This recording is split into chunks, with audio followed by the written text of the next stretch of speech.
Bonjour à tous, aujourd'hui je vous montre les bases des fonctionnalités ClipPaint Studio, l'application que j'utilise depuis 10 ans.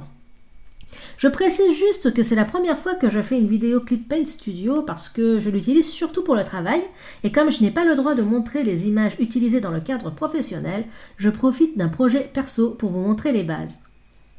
Ici, on va faire un dessin pour une couverture Wattpad. Ce sera donc un dessin rapide.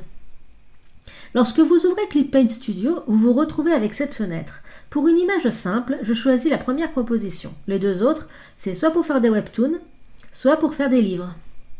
Ici, nous allons faire qu'une seule illustration, donc ce sera la première proposition.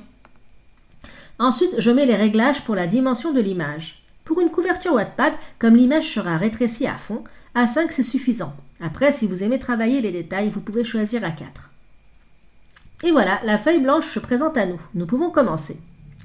Ici en bas, vous pouvez zoomer sur la feuille. Et à côté, vous pouvez tourner la feuille. C'est très pratique. Ensuite, en haut à gauche, vous avez les pinceaux. Moi, j'utilise le J-Pen principalement pour les traits. Je prépare 3 calques pour le dessin préalablement. Je pourrais en rajouter après, mais au début, j'en fais que 3. Les calques, ce sont comme des feuilles transparentes. Je dessine le brouillon sur le calque tout en bas. Sur ClipPaint Studio, il existe des modèles 3D de mannequins, mais là, comme j'ai envie de faire un truc rapide, je fais directement à main levée. Et ça me permettra aussi de vous montrer quelques fonctionnalités. Je vous montrerai les modèles 3D quand je les utiliserai dans une autre vidéo, mais je vous avoue que j'utilise rarement ces modèles. Donc déjà, je fais la composition globale du dessin sur le premier calque. Dans la partie effet, ici, nous pouvons ensuite changer la couleur des traits. Ça vous permettra de repasser par-dessus sur un autre calque. Moi, je mets la couleur en bleu et je vais sur le calque au-dessus pour aller un peu plus dans les détails. Ensuite, je rends le premier calque invisible en cliquant ici, sur le petit œil à gauche du calque en question. Puis, je retourne sur le second calque et je diminue son opacité, comme ceci. Et là, je vais pouvoir faire les traits encore plus détaillés, avec des vêtements et tout, sur le calque tout en haut.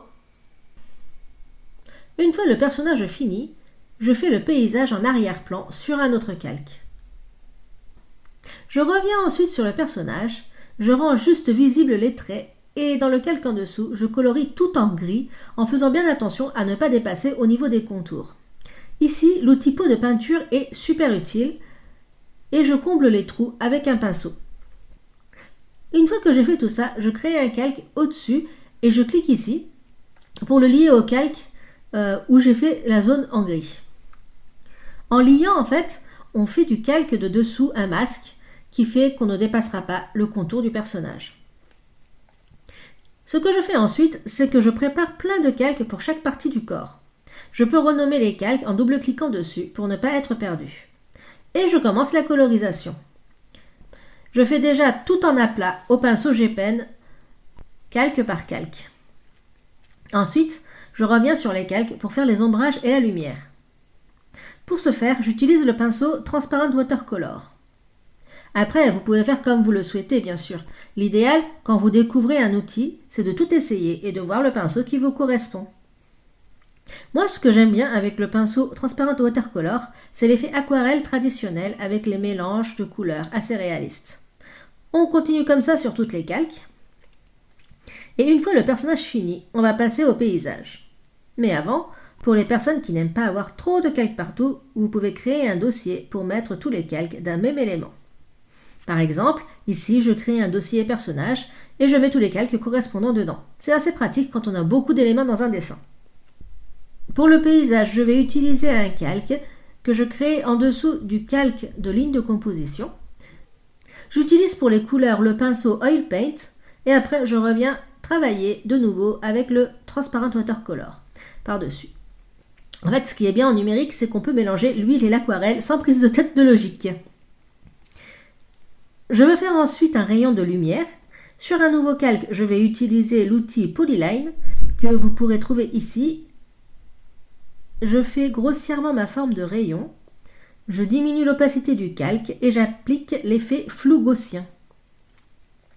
Je duplique ensuite le calque et je gomme la partie du dessous pour avoir un effet plus lumineux au-dessus. Pour la maison, je vais sur un autre calque, je zoome sur l'endroit où je veux la dessiner et avec le pinceau Opaque Watercolor, je la dessine grossièrement. Pas besoin d'entrer dans les détails, de toute façon, comme on l'a dit, l'image finale sera assez petite. Ensuite, je choisis un pinceau à texture pour faire la base de l'herbe. Je n'hésite pas à mélanger les verts, un peu comme dans les méthodes traditionnelles, pour avoir un rendu assez sympa. Ensuite, sur un nouveau calque au-dessus, je prends le pinceau herbe pour venir par-dessus. Plus l'herbe est au premier plan, plus le pinceau sera gros pour un effet de perspective. Ensuite, je mets le calque en mode produit et je règle l'opacité. Et voilà, fini. Reste plus qu'à mettre le titre et c'est bon. Le tout en moins d'1h30. Donc si ça vous intéresse, l'illustration est pour une histoire que je suis en train d'écrire sur Wattpad. C'est une réécriture des Hauts de Hurlevent, plutôt romance psychologique et slow burn. Le lien est dans la description. Voilà pour cette vidéo, j'espère que ça vous aura été utile et on se retrouve très bientôt pour une prochaine vidéo. Bye bye.